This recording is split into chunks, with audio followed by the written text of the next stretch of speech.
tardes a todas y todos, en nombre de la Fundación Friedrich Ebert.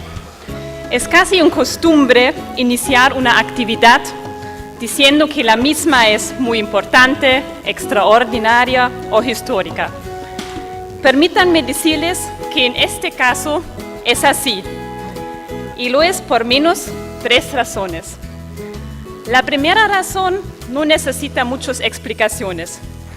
Me refiero a la importancia y la dimensión de las figuras que nos acompañan hoy en el panel y que en minutos tendremos el gusto de escuchar.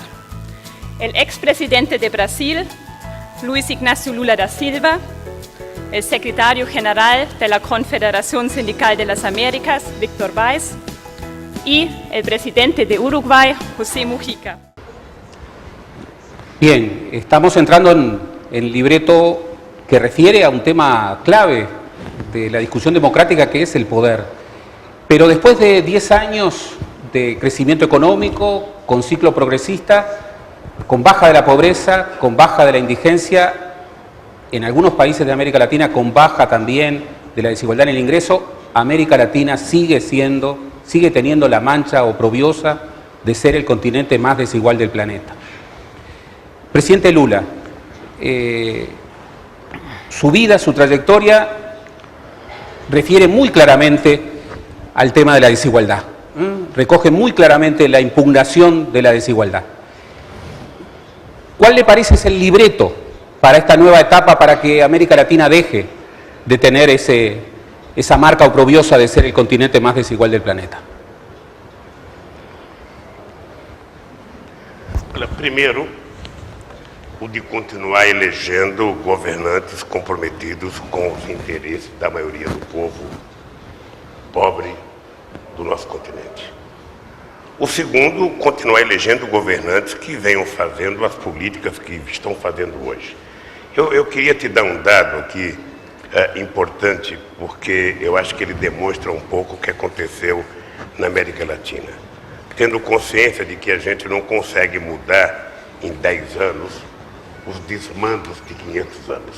Ou seja, nós apenas começamos um processo histórico, sabendo que países como o Uruguai já teve condições muito melhores do que tem hoje, sabendo que países como a Argentina, na década de 20, era a 5ª economia do mundo, ou seja, era um país desenvolvido. Em alguns países houve um retrocesso, né? Mas em muitos países avançou. Você veja uma coisa,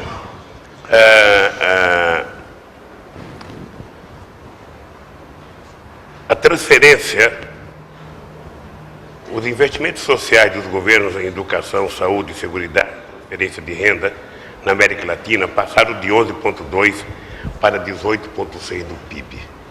Isso em toda a América Latina, em média. A taxa da população em situação de pobreza e indigência, que era de 43,9%, caiu para 28,8%. Esse dado deve ser da CEPAL, se não me falha a memória. É isso, né? Tá? Eu não seria ninguém sem a CEPAL. Eu preciso utilizar. Nadie. O desemprego na média dos países da América Latina e Caribe caiu de 10,3% em 2004 para 6,4% no ano passado. É quase um padrão europeu de desemprego, coisa que jamais nós imaginávamos aqui no Caribe. Ou seja, cada país, à sua maneira, conseguiu resgatar uma enorme dívida social. Está resolvido o problema? Não. Apenas começamos a resolver o problema nos países da América Latina. Então, houve um avanço extraordinário. O que eu acho que deve continuar acontecendo? Eu acho que deve continuar, sabe, primeiro, nós precisamos tomar cuidado, e o movimento sindical tem um papel importante, sabe, não permitir que haja um retorno de setores conservadores nos governos, sabe, dos nossos países, continuar trabalhando para eleger pessoas de compromissos com a sociedade, continuar uma política de recuperação do poder aquisitivo das pessoas, sabe, que trabalham nos países, mas, sobretudo, elevar um pouco mais as condições das pessoas que ganham menos, das pessoas mais pobres do nosso continente. Ao mesmo tempo, continuar, sabe, gerando emprego, fazendo com que o Estado possa ser o indutor do desenvolvimento dos países, porque nós conseguimos acabar na América do Sul e na América Latina com a ideia de que o Estado não valia nada, de que o Estado não prestava para nada, de que o mercado é que ia salvar a humanidade. No meu país tinha gente que falava que o mercado iria resolver o problema da educação. Nós estamos vendo o que aconteceu na Europa agora. O Deus mercado faliu e quem resolveu o problema, ou está tentando resolver, é o diabo Estado. O Estado que não valia para nada, na época da crise, começa a aparecer como o único ente possível capaz de resolver a crise. É bem verdade que falta muito para resolver ainda, mas é bem verdade também que o Estado, e somente ele, pode fazer políticas que o mercado não faz. O mercado atua onde tem lucro. Quando tem prejuízo, ele passa para o Estado e socializa esse prejuízo. Eu acho que na América Latina nós temos um exemplo. Nós nunca crescemos tanto como estamos crescendo, nós nunca fizemos tanta política social como estamos fazendo e nós nunca conquistamos tanto espaço democrático como conquistamos nos últimos 10 anos. Cada país com a sua experiência, cada governo com a sua experiência, com a sua cultura, mas o dado concreto é que eu tenho 67 anos de vida, tenho pelo menos 35 de militância política e eu nunca vi a América Latina avançar o tanto que avançou nesses últimos 10 anos. Tem gente que possivelmente muito jovem não tenha vivido momento de dificuldade.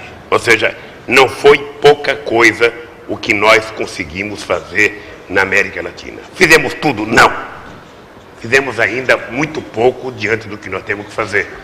E a primeira coisa que nós temos que fazer é acreditar em nós mesmos.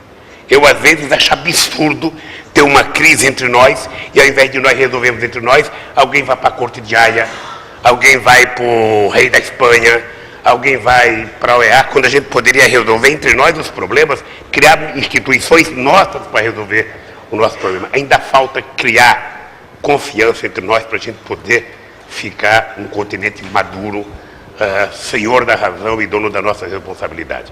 Mas eu acho que o avanço foi excepcional. Foi excepcional. Eu espero viver mais uns 10 anos para poder ver a América Latina, a América do Sul avançar muito mais. Você veja uma coisa, quem imaginava há 12 anos atrás ver Pepe Mujica ser presidente do Uruguai? Quem imaginava há 15 anos atrás, ou 20 anos atrás, ver o metalúrgico ser presidente do Brasil? Quem imaginava a gente ver um índio ser presidente da Bolívia? Ou seja, essas coisas que aconteceram aqui e aconteceram em outros países, eu citei apenas, 3 países aqui, mas a gente poderia, lembrar dezenas de mudanças. Rafael Correia, o Chaves, você veja que absurdo, em 1994, nós não deixamos o Chaves participar de uma reunião do Fórum de São Paulo, eu acho que em Cuba ou em El Salvador, porque ele era golpista. Nós não deixamos. Ou seja, depois do que aconteceu, o Chaves foi o primeiro de todos nós a ser eleito, sabe? E a gente pode, quem quiser fazer crítica ao Chaves pode fazer. Agora a verdade é que a Venezuela nunca teve um presidente para cuidar do povo pobre como ele cuidou. Nunca teve um presidente para cuidar como ele cuidou. E eu acho